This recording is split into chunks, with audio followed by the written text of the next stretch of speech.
Assalamualaikum warahmatullahi wabarakatuh. Pemirsa Hijab Stories, agama adalah sesuatu hal yang sangat personal antara hubungan hamba dengan Tuhannya. Begitu banyak agama di muka bumi ini, dan keyakinan serta keimananlah yang menentukan agama apa yang akan dipilih oleh seseorang. Dan setelah seseorang itu memilih agama yang diyakininya, maka kewajibannya adalah untuk melaksanakan segala perintah dari agama tersebut. Berbicara tentang hijab dan juga agama apa yang akan dianut, kali ini saya punya narasumber dan juga narasumber dari buku 99 Hijab Stories, Ustazah Irena Handono, yang kita kenal dulu sebagai seorang biarawati dan sekarang menjadi seorang pendakwah. Saya akan ngobrol lebih banyak tentang apa keyakinan dan alasan utamanya memilih Islam sebagai agamanya dan betapa dia mengalami begitu banyak rintangan dan juga tantangan selama dia berdakwah. Penasaran? Tetap di Hijab Stories, A Beautiful Spiritual Journey. Irena Handono atau yang biasa disapa dengan Bunda Irena ini lahir di Surabaya 20 Juli tahun 1954. Terlahir dari keluarga keturunan Tionghoa yang beragama Katolik yang taat, saat remaja beliau aktif sebagai pengurus organisasi gereja dan kemudian menjadi seorang biarawati. Di tahun 1983, beliau akhirnya memutuskan untuk memeluk agama Islam dengan mengucap 2 kalimat syahadat di Masjid Al-Falah, Surabaya. Begitu banyak ujian dan tantangan yang dihadapinya saat memilih untuk memeluk agama Islam. Namun beliau yakin selalu ada jalan menuju kebenaran. Kini, Bunda Irena tengah sibuk berdakwah sebagai seorang ustazah yang juga aktif dalam ICMI serta telah mendirikan Irena Center.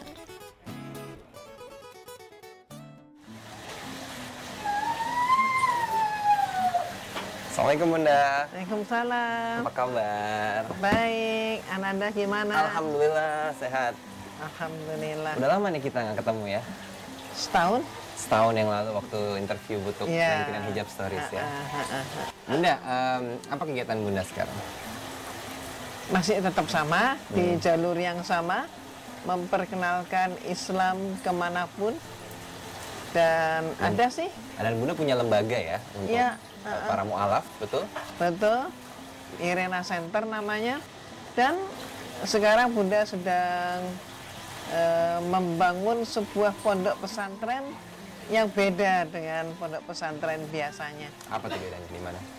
Pondok pesantren yang Bunda bangun itu adalah pondok pesantren khusus untuk mu'alafah. Jadi untuk orang yang baru belajar Islam, yang khusus lagi perempuan. Ada juga yang sudah berprestasi, ada yang sudah berkarir, dan dia sudah berkeluarga, juga ada seperti itu. Tapi intisarinya adalah mereka-mereka yang masih belajar untuk mengenal Islam. Subhanallah. Nah, itulah yang Bunda berikan supaya bisa mengenal Islam secara menyeluruh. Ini apa karena ada hubungannya dengan Bunda yang juga seorang mu'alaf? Iya, betul juga sih. Mungkin Bunda bisa sharing kapan pertama kali Bunda memilih Islam dan mengapa Islam pada akhirnya? Ya, Bunda pilih Islam, atau dengan kata lain, momen mengucapkan 2 kalimat syahadat itu tahun 1983. Saat itu Bunda mendapatkan instruksi untuk mencari kelemahan agama Islam dari sumbernya, yaitu dari Al-Quran. Dan Bunda cari ke perpustakaan dan dengan mudah ketemu, dan kemudian Bunda bawa pulang, kemudian malamnya Bunda pelajari karena ketidaktahuan Bunda cara membuka kitab suci Al-Quran. Jadi akhirnya dari belakang bukanya ya? Akhirnya dari belakang, benar sekali. Kan dari kanan ke kiri, ini kiri kanan ya? Benar sekali. Dan karena dari belakang itulah yang Bunda temukan adalah surat pendek kan? Al-Ikhlas lah itu ya? Nah, kemudian yang Bunda baca pertama kali adalah surat Al-Ikhlas. Bismillahirrahmanirrahim. Qul huwallahu ahad, Allahus samad, lam yalid wa lam yulad wa lam yakul lahu kufuwan ahad. Dan apa yang Bunda rasakan pada saat itu? Subhanallah, Bunda sangat terkejut saat itu. Loh, ini sebenarnya benar ini, bahwa Allah itu penguasa segalanya, yang menciptakan segalanya, yang mengatur segalanya, yang menguasai segalanya. Langit, bumi, dan seluruh isinya ini ya hanya satu dong. Nggak mungkin dua, nggak mungkin tiga, nggak mungkin empat, dan seterusnya. Pasti itu satu. Dan dia adalah maha, maha, dan maha. Di atas segala-galanya. Jadi sifatnya pun nggak sama. Justru pada saat Bunda disuruh mencari kelemahan, Bunda melihat justru nih luar biasa. Luar biasa, dan kekaguman yang luar biasa. Dan Bunda kemudian sampailah pada kesimpulan setelah berdiskusi panjang dengan dosen Bunda, ini sebenarnya yang mutlak benar, benar, dan benar. Dan siapa yang menentang paling keras pada saat itu? Ya luar dalamnya, dari dalam keluarga, dari lingkungan mereka juga ya, dari luar itu gencar sekali. Bunda sudah banyak mengalami peristiwa macam-macam. Teror? Termasuk teror fisik, mulai dari ancaman, ada ancaman langsung, ucapan, juga ketika Bunda masih di Jawa Timur saat itu, ada yang namanya pembunuhan terhadap dukun santet. Yep. Nah, padahal yang dibunuhin itu bukan dukun santet, itu guru-guru ngaji. Bunda masuk target juga. Dan Bunda juga pernah diteror, hampir mau dibunuh juga ya? Iya. Dikirimi kue yang itu ada racunnya. Iya, itu berikutnya sesudah peristiwa itu. Ini seru banget Bunda, tapi nanti kita lanjut lagi setelah ini ya. Pemirsa, ini pembicaraan yang sangat menarik bersama Bunda Irena. Tapi kita akan kembali setelah pesan-pesan berikut. Tetap di Hijab Stories, A Beautiful Spiritual Journey.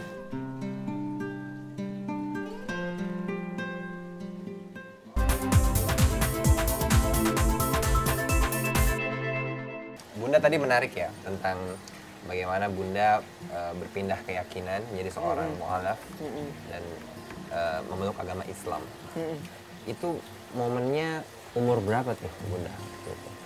29. 29 tahun? Oke, makasih ya Mbak. Oh, 29 tahun ya? Kenapa? Ketika awal tadi Bunda sudah menganggap bahwa surat Al-Ikhlas itu adalah yang paling sempurna, bahwa konsep Tuhan itu ya tauhid itu, bahwa Allahu Ahad, satu ya? Ya satu, nggak mungkin lebih daripada satu ya. Dia nggak mungkin ada yang bisa menyamai dia ya. Kalau ada yang sama berarti dia adalah makhluk. Jadi dia tidak mengenal silsilah, tidak berawal, tidak berakhir, tidak beranak, tidak berbapak, dan lain sebagainya. Semuanya bergantung pada dia. Ini konsep ini yang paling benar. Ini yang berbeda dibanding dengan yang lain-lain. Dengan yang lain yang Bunda pelajari. Iya. Jadi gimana rasanya Bunda saat disuruh mencari kelemahan Islam, justru Bunda cuma melihat ketemu itu kehebatannya? Suatu masa yang sangat apa ya? Dibilang serem juga serem, tapi juga demikian Bunda itu berbahagia, berbunga-bunga, seolah mendapatkan harta karun yang tidak terbatas. Karena itulah yang dicari selama ini. Ini ya, ini ternyata. Dan Bunda kemudian sudah mempertimbangkan dengan matang. Akhirnya naluri Bunda tidak tertahankan. Bunda pilih yang mutlak benar. Yang Islam itu ya? Yang Islam itu. Subhanallah. Dan pada situ Bunda sudah berhijab? Oh masih belum. Berapa lama tuh prosesnya sampai Bunda akhirnya memutuskan untuk berhijab? Tahun 92 Bunda berhijab. Berarti kurang lebih 9 tahun? 9 tahun. Setelah Bunda menjadi mu'alaf ya? Iya. Itu pun setelah Bunda berhaji. Apa momentumnya? Saya pengen pakai hijab deh. Ya kalau momentumnya Bunda beralih itu Bunda pakai momentum haji itu ya. Tapi yang melatar belakangi adalah alhamdulillah Bunda semakin mengkaji tentang Islam, sehingga Bunda kemudian tersadarkan bahwa ya sebenarnya hijab itu merupakan kewajiban seluruh wanita. Wanita apa? Hanya muslimah atau seluruh wanita? No, seluruh wanita sebenarnya. Apapun agama dia. Oh, kewajiban Ada justru perintah ya. untuk menutup dirinya dengan hijab. Ini menarik nih, ini yang Bunda pelajari ya. Iya. Dan itu benar. Bunda bisa buktikan bahwa contoh saja biarawati itu kan juga pakai jilbab. Itu saya mau tanya, itu apa bedanya tuh dengan Islam? Maksudnya Nah, hijabnya itu. bedanya adalah umat Islam ini tetap taat di dalam melaksanakan ayat dan mereka tidak. Itu aja bedanya. Lalu hijab dalam arti yang apa yang diperintahkan oleh Allah itu sebetulnya untuk melindungi para wanita itu sendiri. Iya, betul. Tapi mengapa banyak yang mungkin masih belum yakin Bunda dengan perintah berhijab? Ya biasalah. Nah, Biasalah manusia itu kadang-kadang egonya yang lebih ya daripada ketaatannya gitu ya. Jadi kadang-kadang dia merasa saya lebih cantik tanpa berhijab. Atau juga mohon maaf, kadang-kadang ada suami yang melarang istrinya berhijab. Nah, Itu oke, juga kalau ada. seperti itu tuh gimana tuh hukumnya dalam Islam? Apakah istrinya harus nurut dengan perintah suaminya atau dia tetap harus berhijab? Ini kan mungkin akan jadi banyak Iya. pertanyaan ya. Ini banyak pertanyaan. Jadi Saat suami melarang istrinya berhijab. ya sepanjang si istri mempertimbangkan bahwa ketidaktaatannya si suami itu masih bisa ditolerir dengan harapan si suami masih bisa tersadarkan kembali walaupun mungkin makan waktu lama, maka dia bertahan. Oke lah. Oh, jadi tetap tidak berhijab, it's okay, nggak apa-apa ya? It's okay, tapi mohon maaf yang perlu digarisbawahi adalah itu merupakan tanggung jawab suami, dosanya suami. Oh, jadi selama istri Yang itu ngelarang, tidak memakai hijab, maka selama itu juga suami yang menanggung. Iya, karena istrinya sudah minta pakai hijab. Tapi karena ketaatan dia pada suami, maka suaminya melarang, ya suaminya yang tanggung jawab. Makanya mohon maaf, kalau kita berbicara tentang masalah keadilan manusia ini kan kadang-kadang hukumnya hukum karet. Nih. keadilan yang sesungguhnya itu hanya milik Allah Subhanahu wa Ta'ala. Oke, mungkin sebelum kita tutup nih ya segmen ini, bagaimana Bunda melihat sekarang banyaknya generasi muda yang sudah mulai berhijab? Subhanallah, ini cukup mengembirakan. Satu pengalaman Bunda ketika Bunda melaksanakan penelitian sejarah Islam di China. Dan rombongan Bunda itu memang muslimah, lakinya hanya beberapa orang. Dan ketika kami berfoto, selalu banyak orang yang ikut minta foto gitu. Minta bareng foto. Kadang-kadang juga banyak juga lah mereka itu yang memfoto kami. Ngapain seperti ini gitu kan. Dan hari kedua baru saya nyadar bahwa rupanya kedatangan kami itu sesuatu yang beda bagi mereka. Dan mereka senang sekali dengan melihat hijab yang beraneka warna, yang anggun, yang indah-indah itu mereka senang. Jadi sekali. hijab menjadi daya tarik ya? Daya tarik. Bunda, ini kita seru banget tapi harus di stop lagi. Setelah ini mungkin kita akan masuk ke perjalanan hidup Bunda yang sangat mungkin menginspirasi banyak orang sampai sekarang ini. Oke? Pemirsa, setelah ini kita akan ngobrol lebih dalam tentang perjalanan hidup Bunda yang menginspirasi. Tetap di Hijab Stories, A Beautiful Spiritual Journey.